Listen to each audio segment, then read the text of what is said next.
Okay, we're being live streamed, right? Yes, sir. You should be all set. Okay, thank you, Stephen.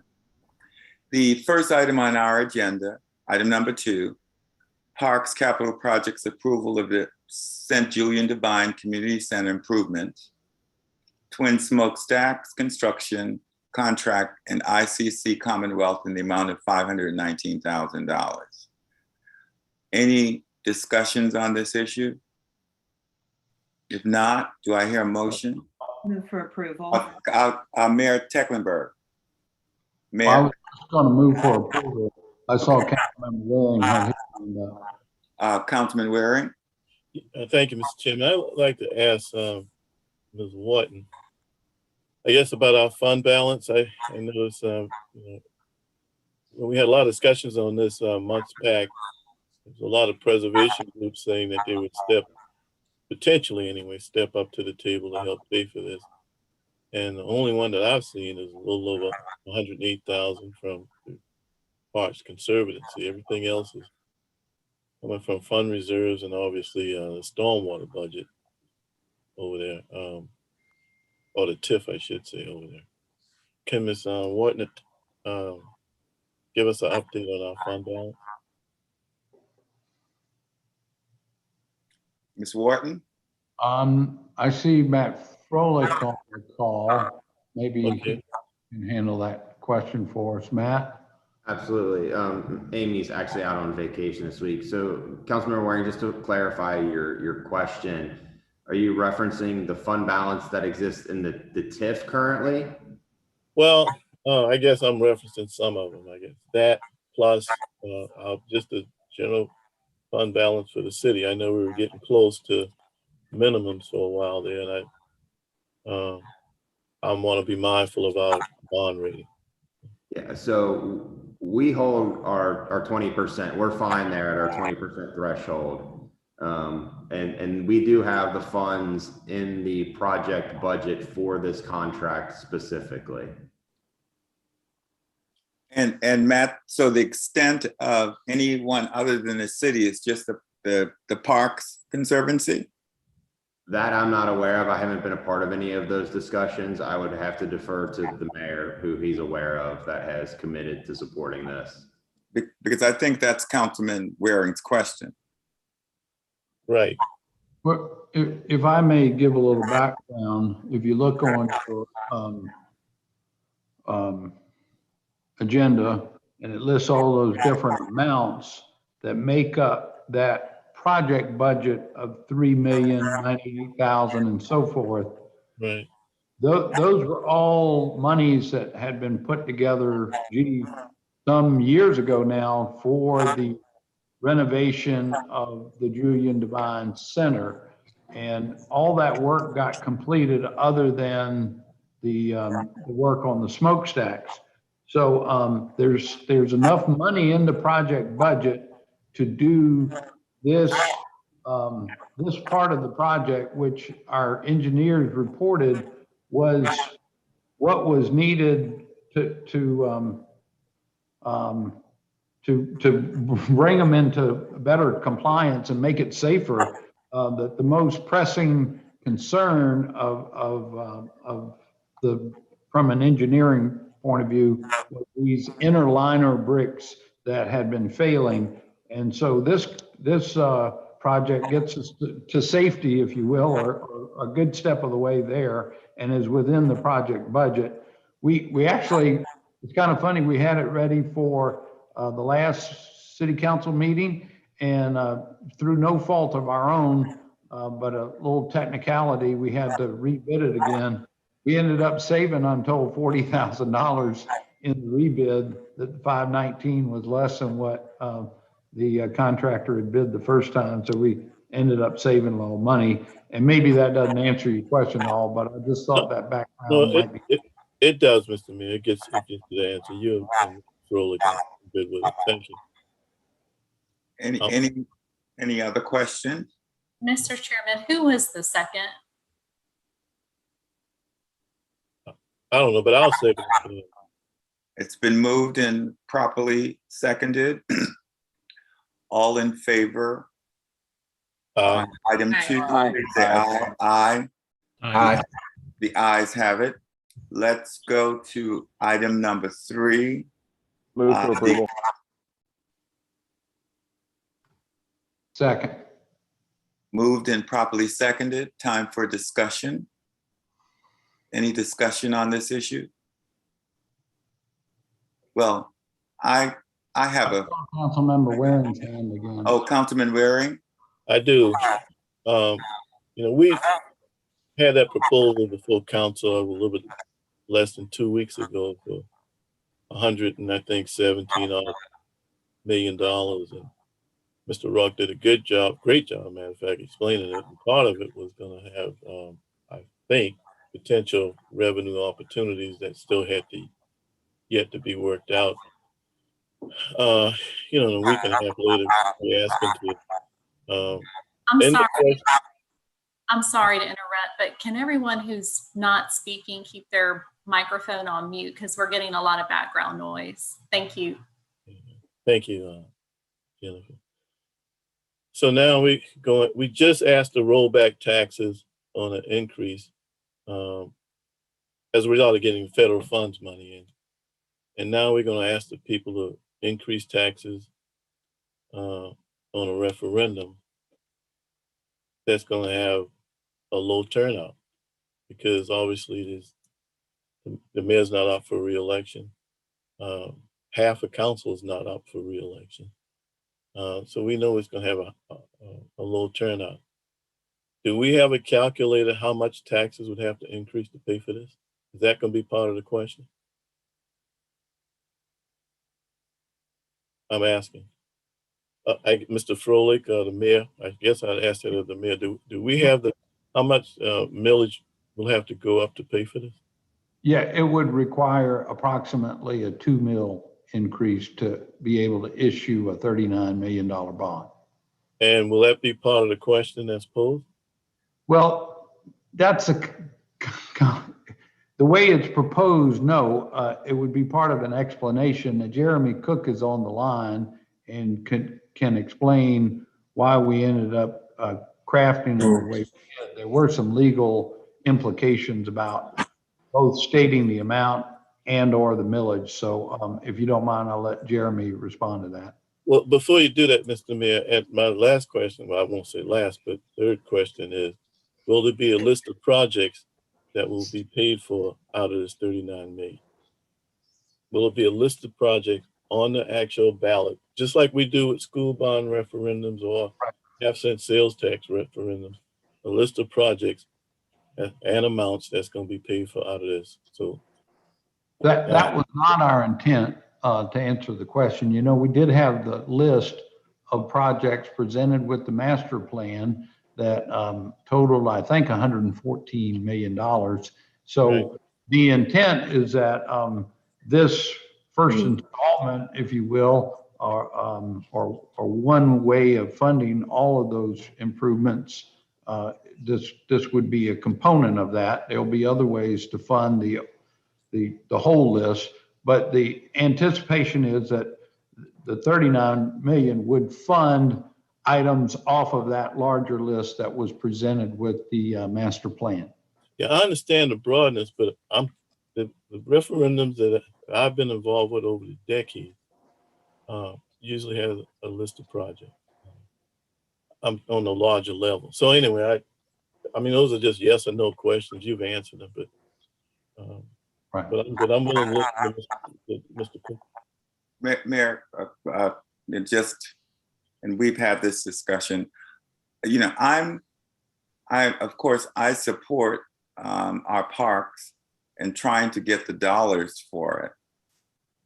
My concern, however, is, and I think that Councilmember Waring just mentioned it, we'll be doing it during an off year. I think it would be better served if we did it in 2023, when there will be a much larger participant voting level. And because I don't want this to, it's a lot of money, and I'd hate for this to either lose because it's not really being done when we have a much larger voting pool. The other concern that I have is that we're going to be putting the burden for parks on our homeowners. That I think that we also need time to look into other ways that we may be able to raise this $39 million where everybody participates in the cost, the tourists, the renters, and everybody else. So my concern here is that I don't want us to look fickle. And by that, I mean, we just rescinded a tax increase for $2 million. So now we're going to allow the constituents to determine whether or not they want to put a $2 million increase on them. I just think that it needs to be flushed out a little more, determine if there are other ways that we may be able to get the money through talking to the county, seeing whether or not the county will support a half-cent sales tax or something, which would then make everybody pay for the parks and recreation facilities that they use. I don't want this to be misinterpreted that I'm against this, because I'm all for it. I just want to make sure that we don't put the burden of the paying for it just on one segment of the population. I think that everybody should have the obligation to pay for parks and recreation facilities because we all use it. So that's my position. I'm not going to vote on this tonight for that very reason. I do think that, one, if we do it in 23, you have a much larger participation rate of the voters in the city. And two, I think we need to have some discussion in the interim as to what specific projects that are going to be funded, and to get with the county and determine whether or not they would support some type of referendum for a half-cent sales tax to pay this $39 million. So that's my concern, that we make sure that everybody participates in this effort and it's just not put on the backs of the homeowners of the city. And Mr. Chairman, council members Shea, Jackson, and the mayor have their hands up. In that order, please. And Shealy. Councilman Sheed, I think you were first. Yes, sir. Thank you, Mr. Chairman. And I share your concerns, Mr. Chairman, about the sharing of the financial burden. And and I think you meant to say property owners, not just homeowners, but as property owners. Yes. Who seem to be the ones who carry the burden on all of this. And I agree with you on seeking other sources to help defray this. But this is more of a question for the mayor. Mr. Mayor, if of the 39 million that you've got earmarked on here, so what was sort of the cutoff on making that decision of just 39 million? And was it certain projects or just a low-hanging fruit on this? And then the second question would be, if we don't proceed with this, how long would it sort of delay getting this plan into operation? So what drove the 39 million was two things. One, what we felt was kind of a limit to what folks might support in the resulting millage, which was 2 mills, as I mentioned before. And then in presentation the other night, Mr. O'Rourke, who did such a great job, not just in his presentation, but on this master plan, you know, again, his list of recommended improvements was 114 million. And as I think Councilmember Griffin asked him at the meeting last time, you know, how much would you recommend us putting forth to get this thing going? And he said, he responded something like a little less than half. This is actually about a third of that amount. And it fully anticipates, y'all, that we're going to have to get funding from other sources, Mr. Chairman, including the county, which already has and really plays into our plan, the Greenbelt Fund, which over the next 10 or so years, we'll have the availability of about another $15 to $20 million for purchases of property. And that's part of the plan, is the need to buy some more property for parks, future parks. And so I would respectfully say the county is already in on this. We've already have access to Greenbelt funding in order to help us realize this plan. But no, this should be a shared responsibility. It shouldn't be all on the property owners. This is a third of the expense or so, asking our property owners to participate. Mr. O'Rourke also said that in his surveys and engagement with the public, that citizens overwhelmingly responded that they'd be willing to participate and help pay for this 10-year plan. So I just figured, first of all, let me go back and acknowledge that the timing of this is very tight. The only reason we're bringing it to you before our next regular council meeting was because the legal requirements to get it on this year's ballot, to be honest with you. The plan came in when it did, and you know, the calendar is what it is. But I would respectfully not want to wait until 2023 to ask our citizens to confirm what Mr. O'Rourke said, that I really don't want this to be a 15-year plan. I really want it to be a 10-year plan, even though we'll always be improving parks and doing things with parks. I get that, but a real focus for the next 10 years, this would get it started. And if Mr. O'Rourke is right in his engagement, I think our voters will approve it. There should be a citywide race because there's a Commissioner of Public Works or Charleston Water Service seat on the ballot, which is citywide, and the referendum would make sure it's a citywide election. I mean, this could motivate people to come out and vote and participate in the 6 council races that are out there, and y'all will draw folks out to vote. So we had the housing bond referendum, by the way, on a non-mayoral year, and it worked out just fine. So I would respectfully ask y'all to support this. We passed the 10-year plan. I'd just assume get it going, and we got a lot of great work to do. I think it improves the quality of life for our citizens to have more and better parks. So anyway, that was a combination of thoughts to bring this forward to you, admittedly in a kind of quick fashion. So thank you.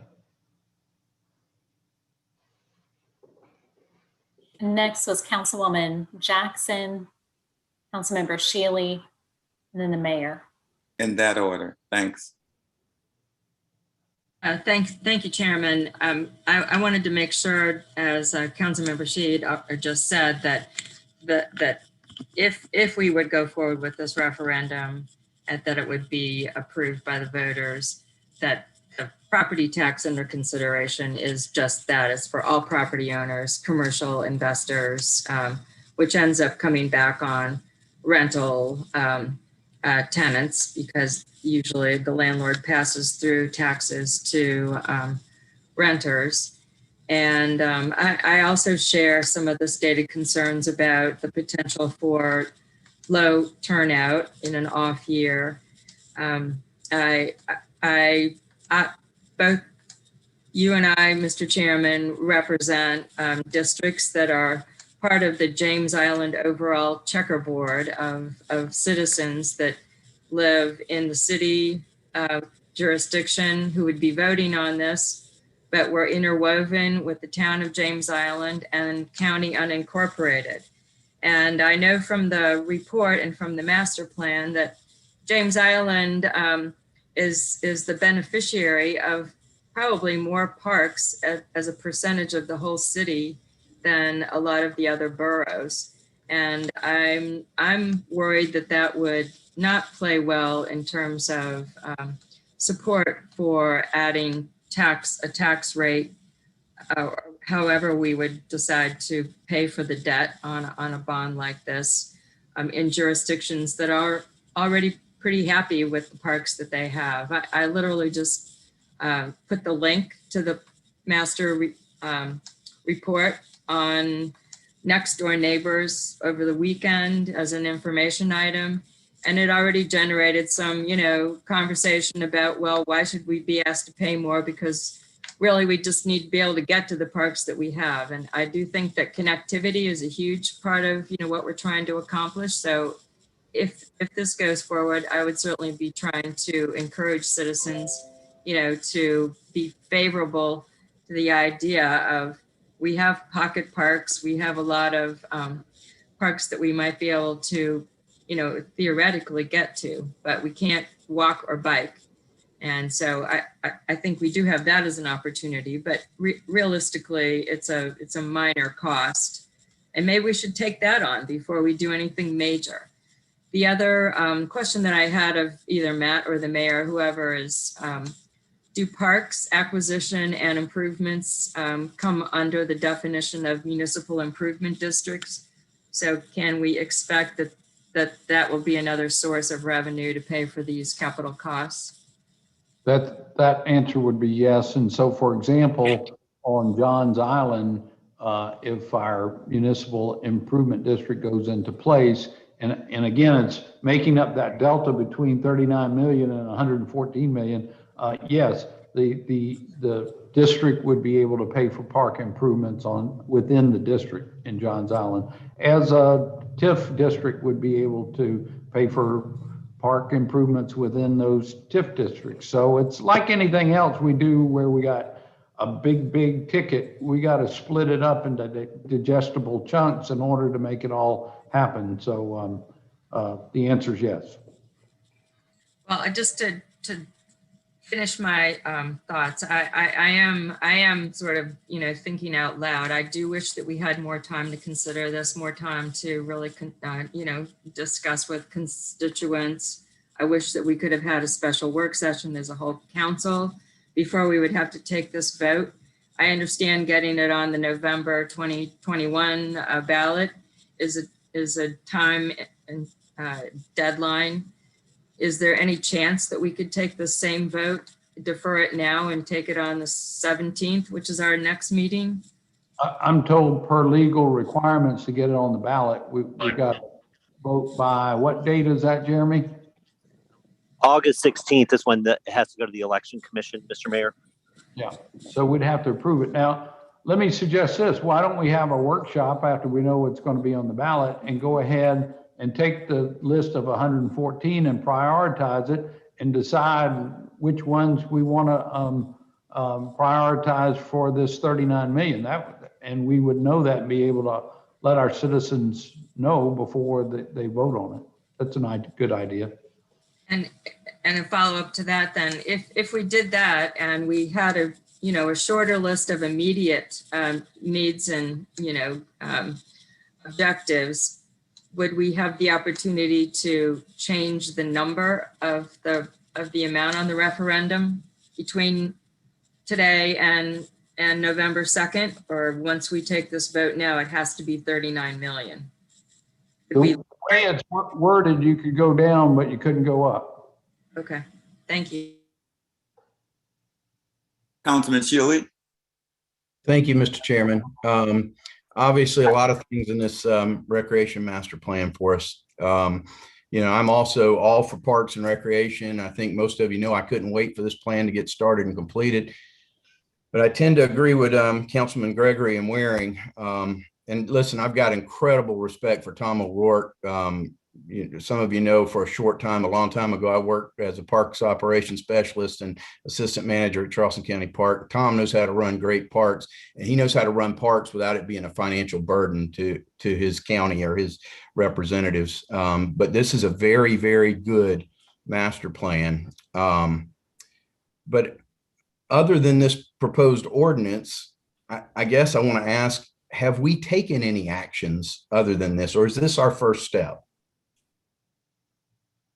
Any action in regards to The fulfilling? list of things. And this is where I guess I'm getting with this. What we had over 2,400 surveys, I think. Some of those were low hanging fruit. Making restrooms available was one of them on them. I can tell you, I've been to Bayview Park and West Ashley Park and found the doors of the bathroom locked when I needed to use them. In fact, the last time I went to Bayview, there was a person waiting to lock the restroom when I came out. And I think there's a lot of things on there that we can take action on right now to start working on this. And I think the number one step, and I said this before, that enterprise manager position, I feel like in my mind is the first step we need to take. And we probably should have had a person like that in place already, but taking that person, getting that enterprise manager, restructuring our recreation program to those 5 districts, have a director for, and I know district may be the wrong word, but those 5 different areas. I think a lot of things can be accomplished. We need to shift some responsibilities, maybe rewrite some job descriptions, realign some responsibilities. Tom said we need to get together with our friends at the Sports Council, Kathleen Cartland, and the CVB with Helen Hill. He strongly suggested that. We haven't made that. We haven't taken that step yet. I just believe that we can do some things before we reach our hand out and ask our constituents to pay for things, to let them know that, yes, we're serious about this plan and we're going to take these certain steps before we ask you to pay more in taxes. So, I mean, I will tell you that I'll probably have, in just the list of priorities that we're talking about, I'll probably have, I don't know, 50, 60 moms and dads out there of kids that play club soccer asking, man, is this going to mean that we're going to have more soccer fields so my child can practice in West Ashley instead of having to travel to Somerville or to Mount Pleasant to have practice for their club team? And right now, I can't answer that question for them. I don't know whether that is or not. And if I can't answer.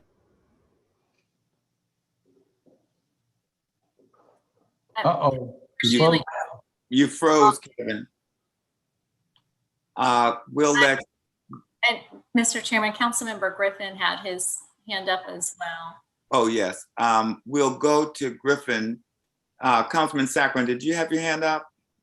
Okay, let's go to Councilman Griffin. Councilman Griffin? Thank you, Mr. Chairman. I look at this $39 million and I just look at the procedure and how we came about getting to this point. And I got to say, I'm a little disturbed at the lack of planning to get this on the ballot. It's not our constituents' fault that the master plan just came out last week. And it shouldn't be our responsibility to make a decision like this, to put something on the ballot in this short amount of time. Not only are we doing a disservice to our citizens by asking them to potentially go up on their millage right after we just took away 2 mills at the last meeting, but they don't even have a voice in this fight today. I'm totally disturbed that we're getting ready to have a city council meeting at 4 o'clock and we don't even have a citizen participation period. We have items that are affecting our citizens in their everyday life, and we don't even have a section in there for them to be heard. That is a disgrace, and I'm really upset about that.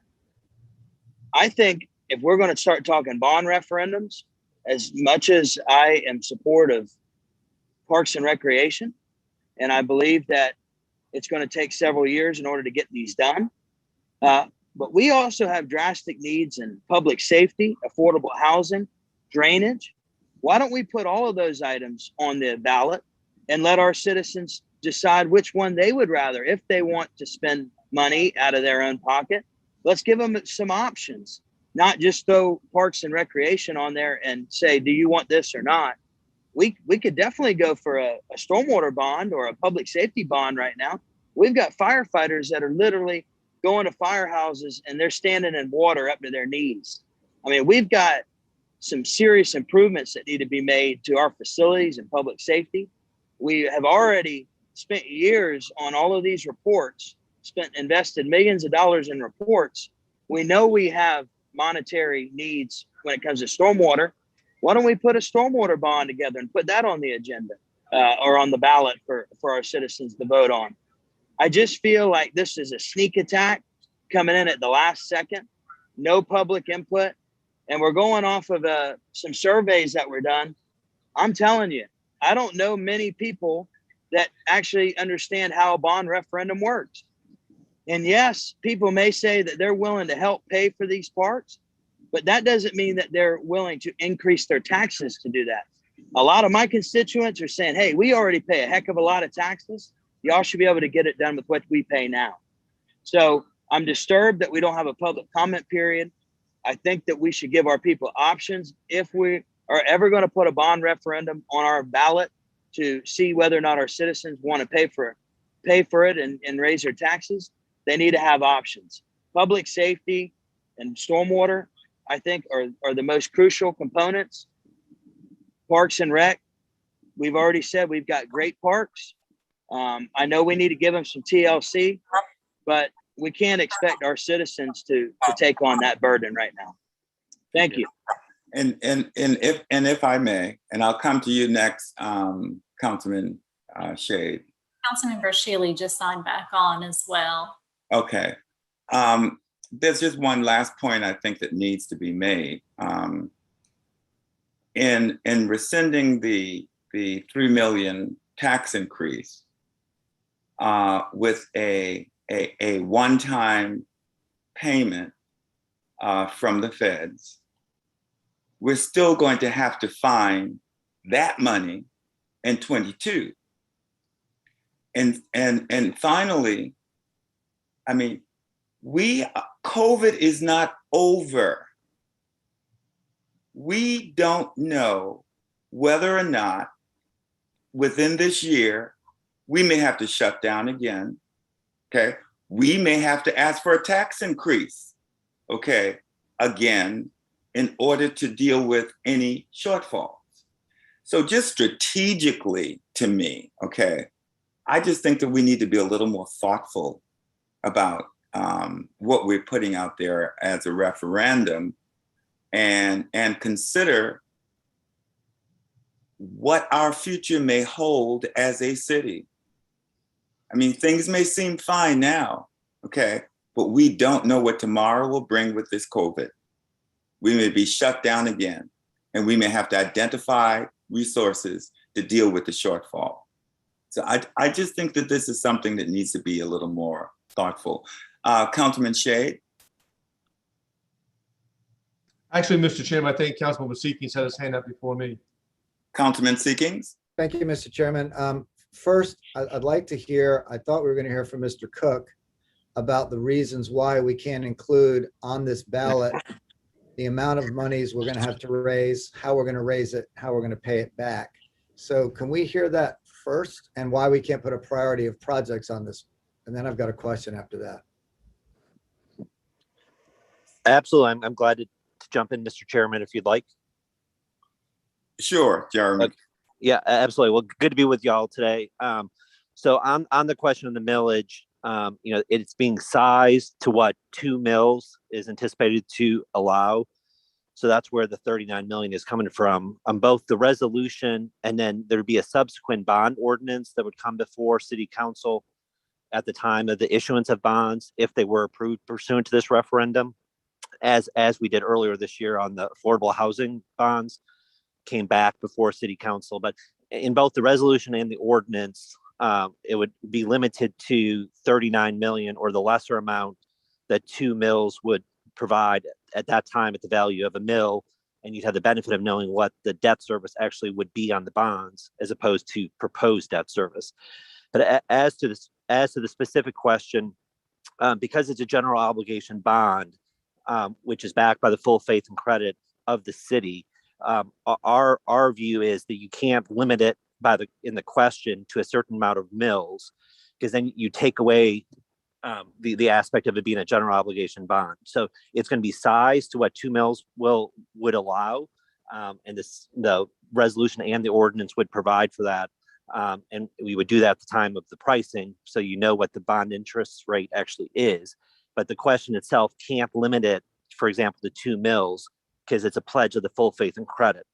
So, for example, if something were to happen on the value of a mill and it took 2.1 mills in some year to pay this debt service, we can't have a referendum that limits the city to 2 mills if it's a general obligation bond. Although we would size it so that 2 mills would do that. And I hope that makes sense. So the referendum question itself does address that additional mills will need to be levied. But you're obviously correct that it doesn't say that it's going to be 2 additional mills. But that's also, if I could just interrupt really quickly. Yes, sir. It also would not tell people how long that millage would be in place, which by my calculation, if 2 mills is right, is 15 years. Yeah, yes, sir. That's true, and that's consistent with the city's bond practice is to issue 15-year debt. So you're exactly right that it's 15 years to amortize that 39 million. And then, and I realize there may be more questions on that point, Mr. Seekings, but on your other point, a referendum certainly can, but doesn't have to give specifications. So, we've seen on some referendums locally, for example, the Charleston County did give priority and projects like the sales tax, and then other times, City of Hanahan's recreation project just approved an amount. So you have the ability to do it either way. It's a decision to make, but you have to be ready to address priority kind of questions if you list, $100 million worth of projects and $39 million worth of funding. But you certainly have that ability to make that be part of the question if that's the decision. So we can, if we choose to, have a list of priorities. It's just because of the time limitations, we're not going to. So I think that's certainly part of it, and then and recognizing, as the mayor pointed out, this is only a third of the funding, so you would have to both know your projects and know the relative priorities based just on the master plan. So, but the timing is certainly a part of that analysis. Yes, sir. So just, Mr. Chairman, just briefly in response, and then I'll hand it over to whoever else has a question. I think I'm right about this, that if this goes to referendum, it does not count against our constitutional debt limit, just like the affordable housing bond. So we'll have that's correct. That's we'll correct. have close to $60 million out in non-capped public debt obligation and no priorities in place. To me, particularly in the recreation side of things, I agree with the earlier comments that we need to look at alternate source funds other than property taxes alone to cover a 15-year, $39 million city obligation. And there's lots of examples, both in the city and other places, where public-private partnerships in recreation and parks has been very successful. Mr. Mayor, the most recent example of which I can think of is Moultrie Playground, where we just did a close to $700 million renovation, including adding pickleball courts that were 100% paid for by private funds. And of that $700,000, the city only paid for half of it. And it was planned and thought out in advance, and we came up with the funding before we started the project. I think it's really difficult on an off-year election to put a referendum out there for $39 million where we can't tell people how much their property taxes are going up, how the money is going to be spent. That one's a tough one for me. We clearly need to address the issues of recreation, but against a backdrop of we're going to in November be asked to vote as a council on whether to fund the front end of the Army Corps of Engineers 3x3 study. I mean, that's going to be a huge number. We've got drainage obligations, Mr. Mayor, which I think you and everyone on this council said are our priorities, and we have no plan in place for funding that. So I think prioritization is a real problem for me on this one in terms of the projects that go up behind this referendum and where you put the recreation bonding in relative order to other needs that we've got, public safety, affordable housing, and flooding. So seems like a quick turn on something we should think more about to me. Councilman Shade. Thank you, Mr. Chairman. And I think this has been a very healthy and a very good, robust discussion. But I think we just need to refocus on what the question is at hand. The question is whether or not to approve putting this referendum on the November ballot. That's what this is doing. And we talk about transparency and we talk about people having an input on this. That's going to come in November when they go to the ballot box and they vote on this thing. And it's our obligation to make sure that we advertise this properly. We encourage people to go out and vote. There are other referendums, as I understood, the mayor mentioned, that would be on the ballot. There are going to be some citywide issues on the ballot. Certainly it's not going to be to the same level as a mayoral vote, and when us odd number council members are up for election or re-election, but it is going to have a profound impact. And I think that we've forgot something that, particularly for us who represent parts of West Ashley, this discussion started back in 2017 and 2018, because when you look at Plan West Ashley, this is a strong component of how to revitalize West Ashley, is this particular part. And there's a huge chunk, I don't have the plan in front of me right now, but there's a huge chunk of the work that's going to be done on this plan. I asked Mr. Walker about that at our July 20th meeting. That's going to impact West Ashley. And so I agree, we probably need to have a better definition of what items are going to be prioritized over there. I agree with the mayor's suggestion. We have a workshop on this thing. But the question at hand that we're deciding is simply, do we put this on the ballot?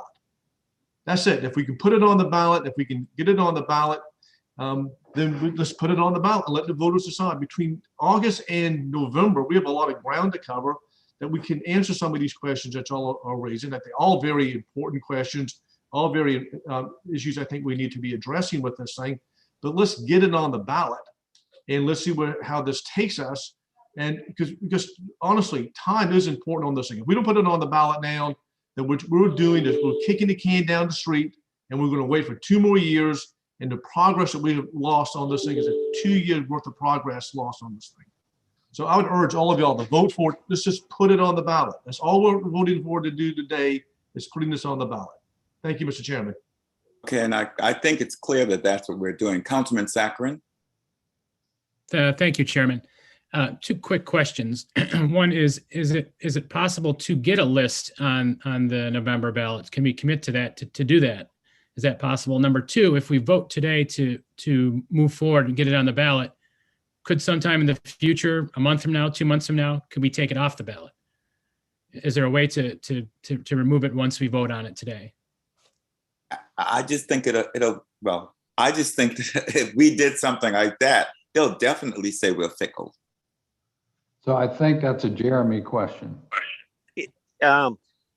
Yeah, we would have to look into the second part, Mr. Saccharin.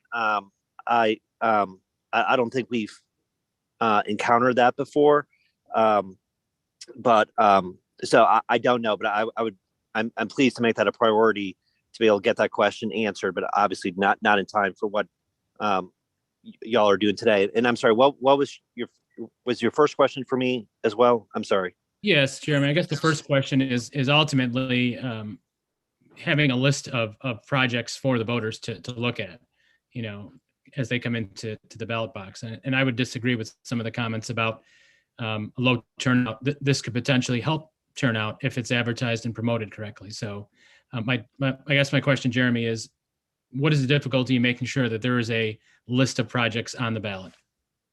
Mr. Saccharin, so the question is, what would we have to do to have the ballot question include a list of projects? Is that correct? That's what you're asking? That's correct.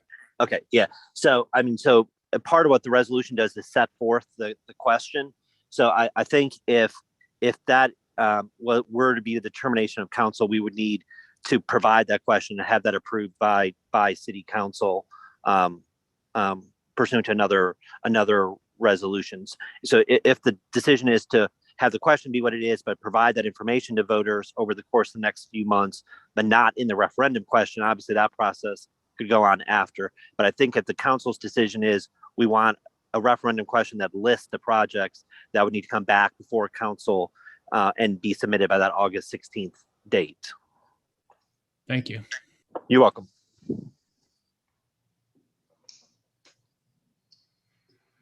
And Mr. Chairman, I think that the mayor had his hand up earlier, and then Councilwoman Jackson. And Mr. Chairman, you're on mute. Okay, in that order then.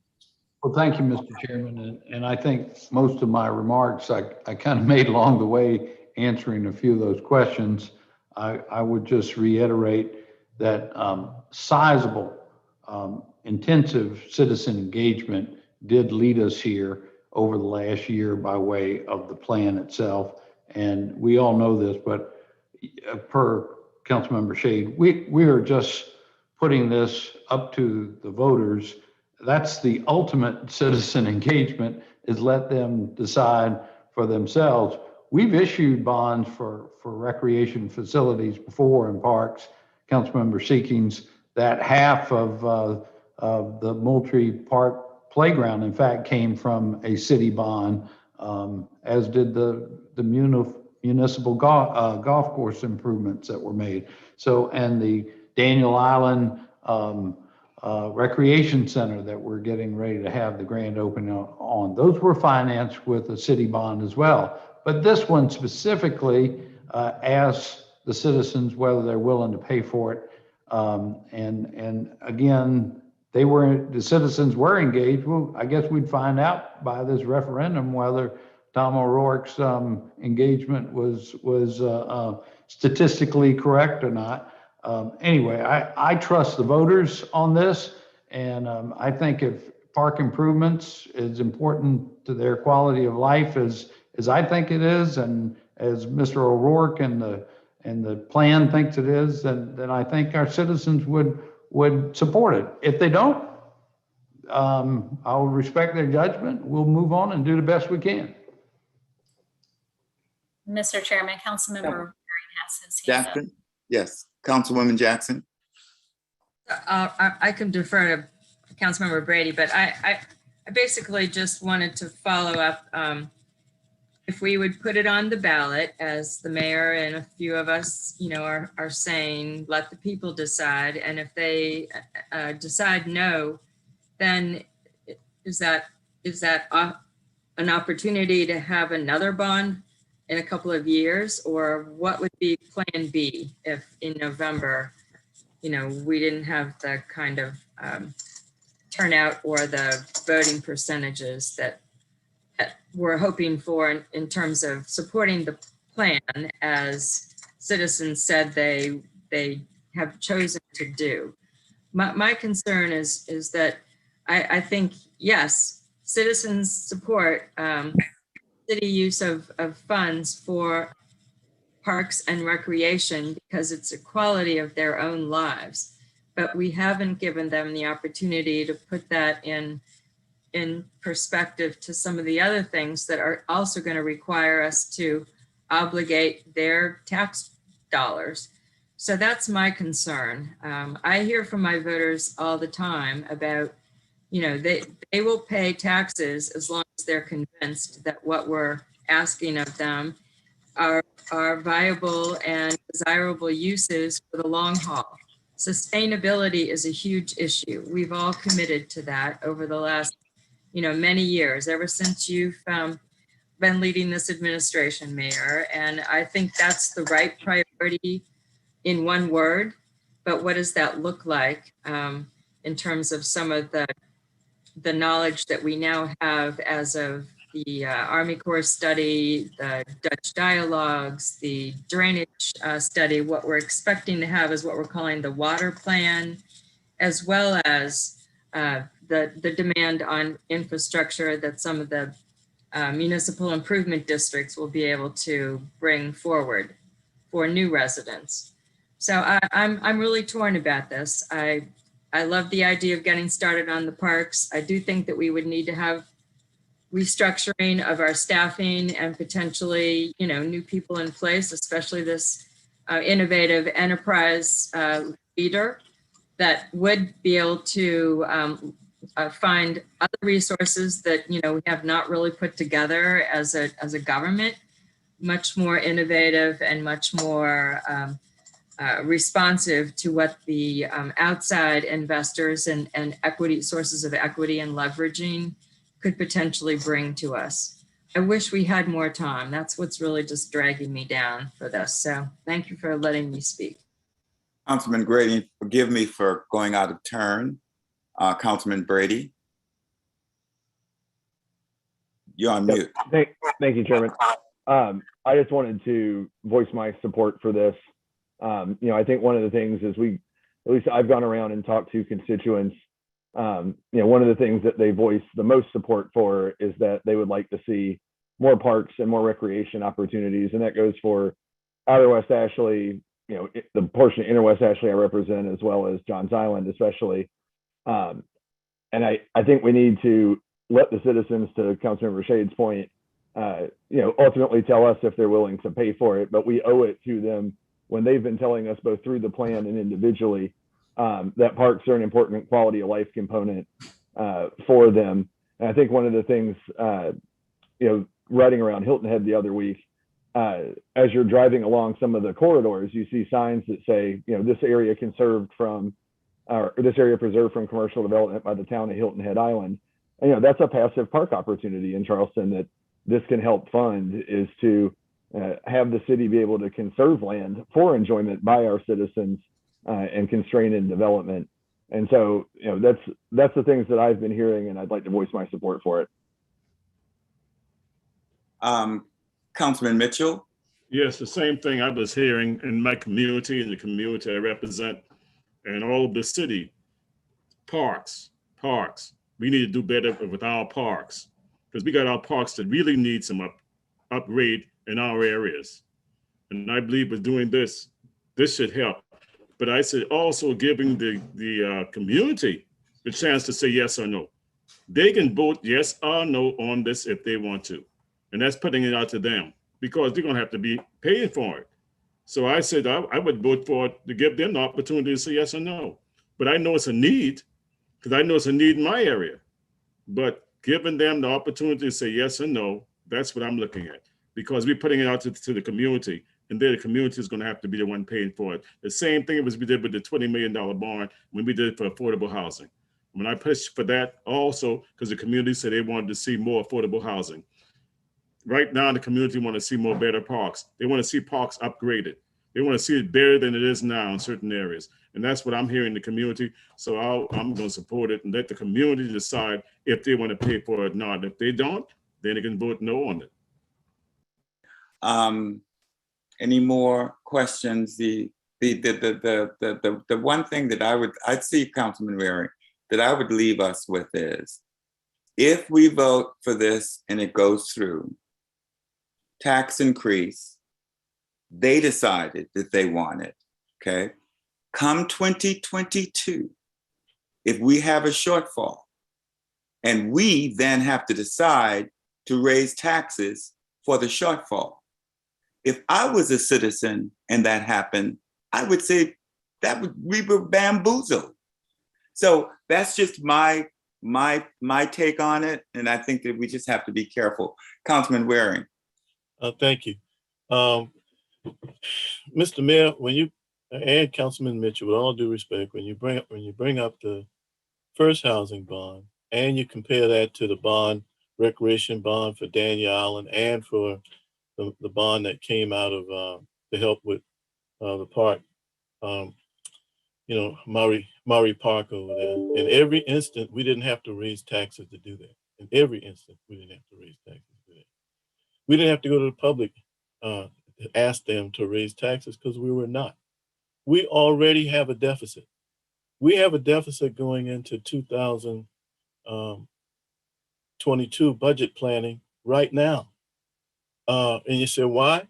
Because just as the chairman said, that money that we roll back the tax increase on in lieu of one-time money coming in from the government, we didn't offset that with cuts, which means we cut the revenue, the dependable revenue, the millage, but we didn't cut the expenses.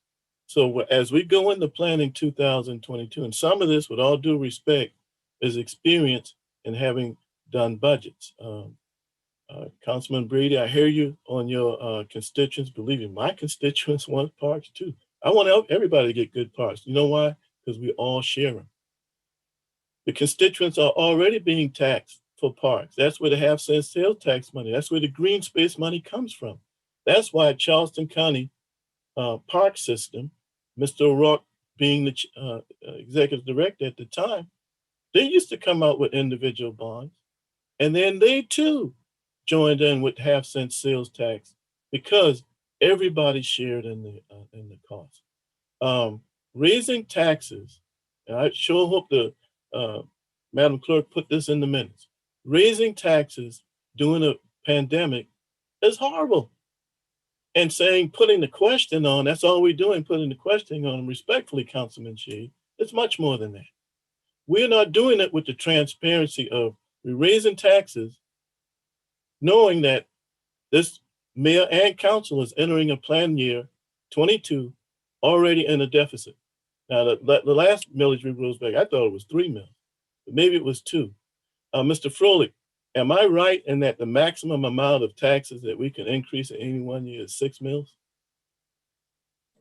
If he's still on? Councilmember Waring, this is Amy. I'm actually on. Okay, good.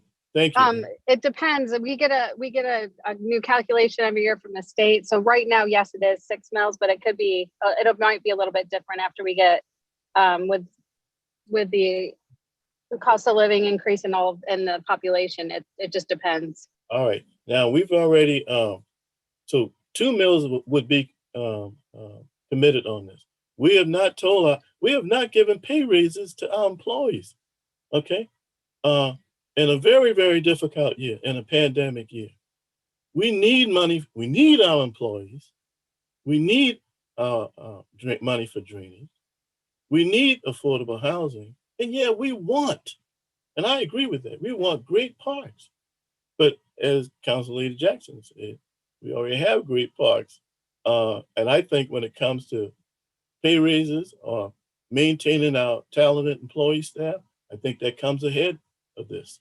When it comes to being able to balance that budget, after something passes saying that, hey, we want you to increase it for parks, they're not thinking, as we did the last year entering this time, do we have to lay off firemen? Do we have to lay off policemen? Do we have to lay off any employees? All of that is part of our responsibility, and that's what we got elected for. Not for singular items in this particular case right here. So as we go into it right now, if this were to pass, we got 4 mils to give pay raises, because certainly we're going to go into the next year without giving pay raises. We're going to run off a lot of our talent. We're going to raise taxes during the pandemic. Councilman Gregory is right. I got my mask in my pocket in my own office right now. You know why? Because the Delta variant is coming back. It's here. Mr. Mayor, you and your team did a great job during the pandemic, but our revenues are not back. We've had to even incentivize downtown by giving free parking. That was a great idea on Councilmember Appel part to try to encourage business to come back and making it easier to patronize our downtown merchants. So in this particular case, and the transparency of this is, I can see the text messages going back and forth right now, trying to improve the arguments, but the people not playing it. That's one failing of Zoom messages right here, to try to improve the argument, to push through an idea. Now, eventually we'll have this vote, and eventually, if 7 votes prevail, I guess it'll be on the ballot.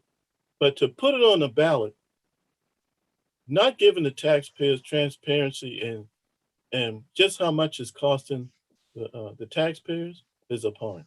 To put it on the ballot without a list saying this is how your money is going to be spent, again, it's just terrible. And to put it on, ask people to increase taxes without the full story during the pandemic, it's just wrong. So I will not be supporting this, and we'll just see which way the chips may fall on this.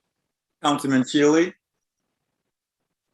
are you were frozen, and we want you to complete your your concerns. Well, thank you. I guess I was just trying to say that I think there's steps in this plan that we can take before we ask for our taxpayers to pay. I don't think we've done anything at this point to push this plan forward, and we're already asking our taxpayers.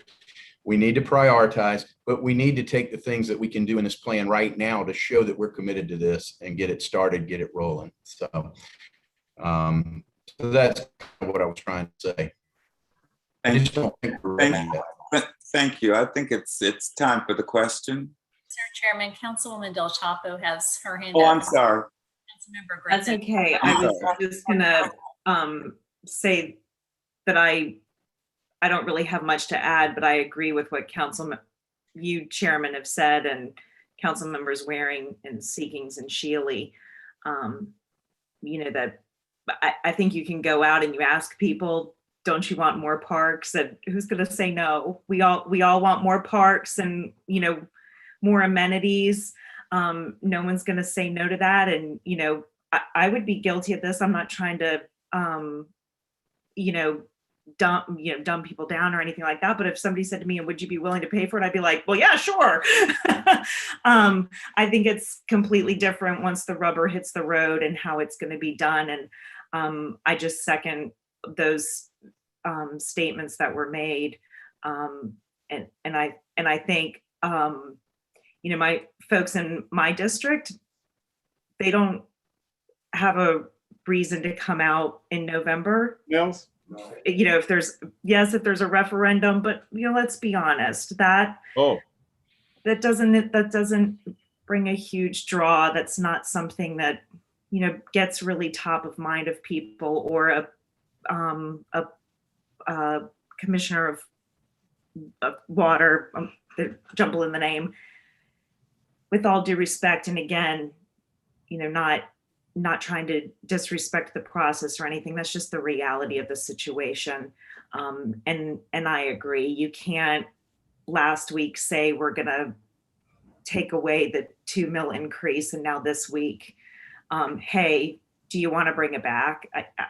That doesn't sit right. That doesn't sit right on my head and my heart. So, Yes. Councilmember Griffin has his hand up. Councilmember Griffin. I just want to finish off by saying that, yes, everybody on this council wants to give our constituents the opportunity to make this vote. But when we can't look them in the face and tell them exactly how much it's going to cost them, and we can't even tell them how the money is going to be spent, what sort of vote are we actually giving them? And for those reasons, I'm not going to vote yes for this. I think we're ready for the question. It's been first and seconded, if I'm not mistaken. Madam Clerk?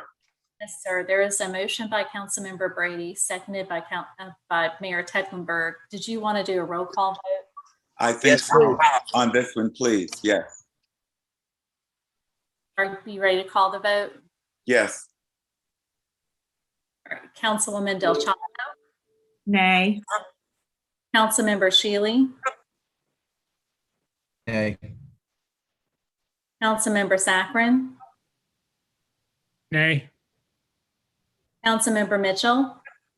Well, I got to sustain from this because I wasn't on the meeting. I just got on the meeting a few minutes ago, so I'm not going to feel right to vote right now. Councilmember Brady? Aye. Councilmember Gregory? Nay. Councilmember Waring? Nay.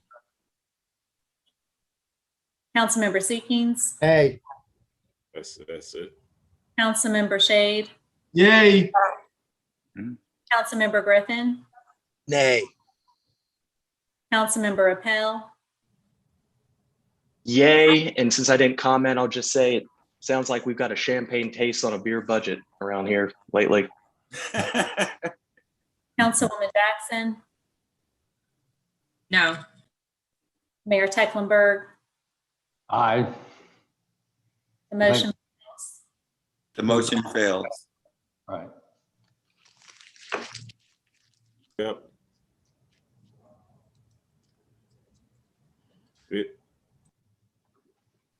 And that was all we had on the agenda, Mr. Chairman. Yes. Move for adjournment. Second. So move. See you in a Aye. few. Bye-bye. So we sign out and back in